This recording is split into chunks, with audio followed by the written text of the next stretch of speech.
नमस्कार। चलिए आज एक जबरदस्त सफर पर चलते हैं, पदार्थ के बिल्कुल दिल में। ये एक वैज्ञानिक जासूसी कहानी की तरह है जिसने हमारी दुनिया को देखने का नजरिया ही बदल दिया। हम उन सुरागों का पीछा करेंगे जिन्होंने हमें सिखाया कि जिसे हम हमेशा से अविभाज्य मानते थे, असल में उसके भी टुकड़े हो सकते हैं।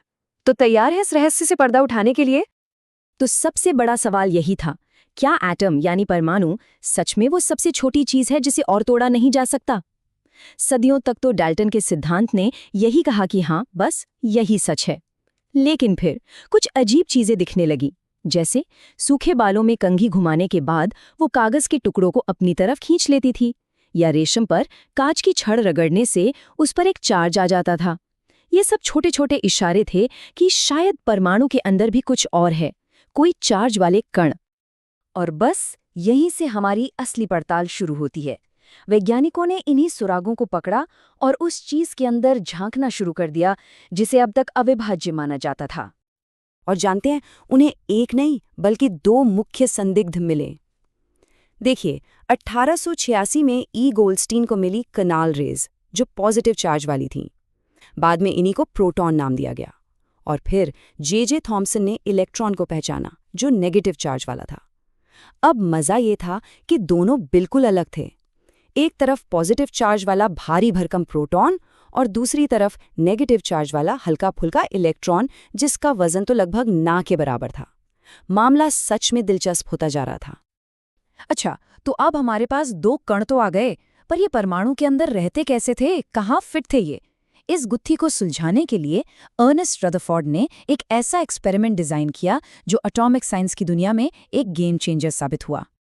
ये था रदरफोर्ड का वो मशहूर गोल्ड फॉइल एक्सपेरिमेंट। प्लान बहुत सीधा साधा था। उन्होंने तेज रफ्तार वाले अल्फा पार्टिकल्स, जो असल में पॉजिटिव चार्ज वाले हीलियम आयन होते हैं, उन्हें सोने की एक बेहद पतली, मतलब बहुत ही पतली पन्नी पर दागा। उन्हें उम्मीद थी कि ये कण पन्नी के आर पार ऐसे निकल जाएंगे जैसे कोई गोली कागज के पर्दे से निकल जाती है। उन्हें लगा था कि परमाणु के अंदर सब कुछ एक जैसा फैला हुआ होगा। पर हुआ कुछ ऐसा जिसकी किसी ने कल्पना भी नहीं की थी। रदरफोर्ड ने बाद में अपनी हैरानी को कुछ ऐसे बयां किया, ये उनकी उम्मीद से बिल्कुल बिल्कुल ही अलग था। आप कह सकते हैं कि ये इस जासूसी कहानी का सबसे बड़ा ट्विस्ट था। तो सवाल ये है कि आखिर हुआ क्या था? तीन बहुत जरूरी बातें सामने आई। पहली, ज्यादातर अल्फा पार्टिकल्स बिना रास्ता बदले सीधे निकल गए। दूसरी, कुछ पार्टिकल्स हल्के से एंगल पर मुड़ गए। और तीसरी, जो सबसे हैरान करने वाली बात थी, वो ये कि हर 12,000 में से कोई एक पार्टिकल 180 डिग्री पर टकराकर वापस आ गया। ये तीन ऑब्जर्वेशंस ही परमाणु के एक नए मॉडल का सबसे बड़ा सबूत बनने वाले थे। तो इन सबूतों से रदरफोर्ड ने क्या नतीजा निकाला?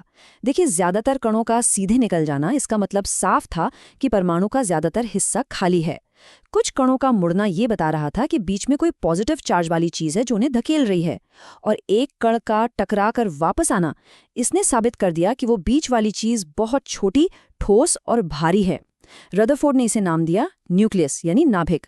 ये कोई मामूली खोज नहीं थी, इसने आज की केमिस्ट्री और फिजिक्स की नींव रखी। रदरफोर्ड ने गुत्थी का एक बड़ा हिस्सा तो सुलझा दिया था, लेकिन उनके मॉडल में एक बहुत बड़ी, बहुत ही बड़ी गड़बड़ थी। एक ऐसा संकट जो परमाणु के होने पर ही सवाल उठा रहा था। अब देखिए, दिक्कत क्या थी। उस जमाने के फिजिक्स के नियम कहते थे कि कोई भी चार्ज वाला पार्टिकल अगर घूमता है या अपनी स्पीड बदलता है तो वो एनर्जी छोड़ेगा। रदरफोर्ड के मॉडल में इलेक्ट्रॉन न्यूक्लियस के चारों ओर चक्कर लगा रहा था, मतलब उसे लगातार एनर्जी खोनी चाहिए थी। सोचिए, अगर ऐसा होता तो इलेक्ट्रॉन घूमते घूमते अपनी सारी एनर्जी खोकर एक स्प्रिंग की तरह धड़ाम से न्यूक्लियस में जा गिरता। और अगर ऐसा होता तो कोई भी परमाणु स्टेबल होता ही नहीं। पर हम तो जानते हैं कि परमाणु स्टेबल होते हैं। और इस मुश्किल का हल निकाला नील्स बोर ने। 1913 में उन्होंने एक बहुत ही कमाल का और सिंपल आइडिया दिया। उन्होंने कहा कि इलेक्ट्रॉन अपनी मर्जी से कहीं भी नहीं घूम सकते, वो सिर्फ कुछ खास फिक्स्ड ऑर्बिट्स में ही घूम सकते हैं, जिन्हें एनर्जी लेवल्स कहा जाता है। और जब तक इलेक्ट्रॉन अपने इन खास ऑर्बिट्स में हैं, वो कोई एनर्जी नहीं खोते। वाओ, क्या कमाल का आइडिया था! इसने एक झटके में परमाणु को ढहने से बचा लिया। कहानी लगभग पूरी हो चुकी थी, लेकिन एक पहेली अब भी बाकी थी। परमाणु का वजन, प्रोटॉन और इलेक्ट्रॉन का वजन जोड़ने पर भी एटम का पूरा वजन समझ नहीं आ रहा था। कुछ तो गायब था, और इस पहेली का आखिरी टुकड़ा मिला 1932 में, जब जेम्स चैडविक ने एक नए पार्टिकल को खोज निकाला, न्यूट्रॉन। इस पर कोई चार्ज नहीं था, ये न्यूट्रल था, और इसका वजन लगभग प्रोटॉन के बराबर ही था, और ये भी न्यूक्लियस में ही रहता था। तो लीजिए, हमारे तीनों किरदार अब सामने हैं। चलिए जरा इनकी प्रोफाइल पर नजर डालते हैं। सबसे पहले इलेक्ट्रॉन, सिंबल E-, चार्ज -1, वजन लगभग 0, और ये न्यूक्लियस के चारों ओर ऑर्बिट में मिलता है। फिर है प्रोटॉन, सिंबल P+, चार्ज +1, वजन 1 यूनिट, और ये न्यूक्लियस के अंदर होता है। और आखिर में न्यूट्रॉन, सिंबल N, कोई चार्ज नहीं, वजन इसका भी 1 यूनिट, और ये भी न्यूक्लियस में ही रहता है। ठीक है, तो अब हमें पता चल गया है कि परमाणु के अंदर क्या-क्या है। पर अब सवाल ये है कि ये सब मिलकर काम कैसे करते हैं? मतलब किसी परमाणु की पहचान कैसे बनती है और वो दूसरे परमाणुओं के साथ मिलता-जुलता कैसे है? बोर और बरी ने इलेक्ट्रॉन्स को अलग-अलग ऑर्बिट्स में भरने के कुछ सिंपल से नियम बताए। पहला नियम है 2n² फॉर्मूला। ये बताता है कि किस ऑर्बिट में ज़्यादा से ज़्यादा कितने इलेक्ट्रॉन आ सकते हैं। दूसरा नियम, और ये बहुत ज़रूरी है, कि सबसे बाहरी ऑर्बिट में 8 से ज़्यादा इलेक्ट्रॉन नहीं हो सकते। और तीसरा नियम ये है कि ऑर्बिट्स हमेशा अंदर से बाहर की तरफ भरते हैं। बस इन्हीं नियमों से तय होता है कि कोई एलिमेंट कैसा बर्ताव करेगा। और यहीं से कॉन्सेप्ट आता है वैलेंसी का, मतलब किसी एलिमेंट के जुड़ने की ताकत का।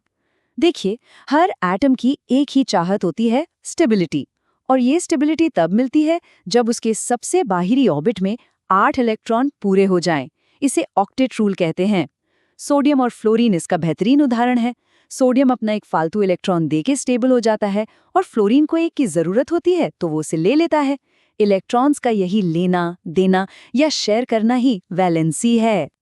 तो किसी भी एटम की पहचान, उसका आधार कार्ड क्या होता है? वो है उसका एटॉमिक नंबर, जिसे Z से दिखाते हैं। ये बस उसके न्यूक्लियस में मौजूद प्रोटॉन्स की संख्या है। यही नंबर तय करता है कि वो कौन सा एलिमेंट है। और जो मास नंबर है, यानी A, वो प्रोटॉन और न्यूट्रॉन को मिलाकर बनता है। ये उसका कुल वजन बताता है। लेकिन कहानी में एक और ट्विस्ट था। पता चला कि एक ही एलिमेंट के सारे परमाणु हमेशा हूबहू एक जैसे नहीं होते। इन्हें कहते हैं आइसोटोप्स, मतलब एक ही परिवार के सदस्य लेकिन थोड़े अलग। ये एक ही एलिमेंट के परमाणु होते हैं तो उनका एटॉमिक नंबर Z तो एक जैसा होता है, पर मास नंबर A अलग-अलग होता है। ऐसा इसलिए क्योंकि उनमें न्यूट्रॉन की संख्या अलग-अलग होती है। हाइड्रोजन को ही देख लीजिए, इसके 3 आइसोटोप हैं, प्रोटियम, ड्यूटेरियम और ट्राइटियम। तीनों में एक ही प्रोटॉन है, पर न्यूट्रॉन 0, 1 और 2 है।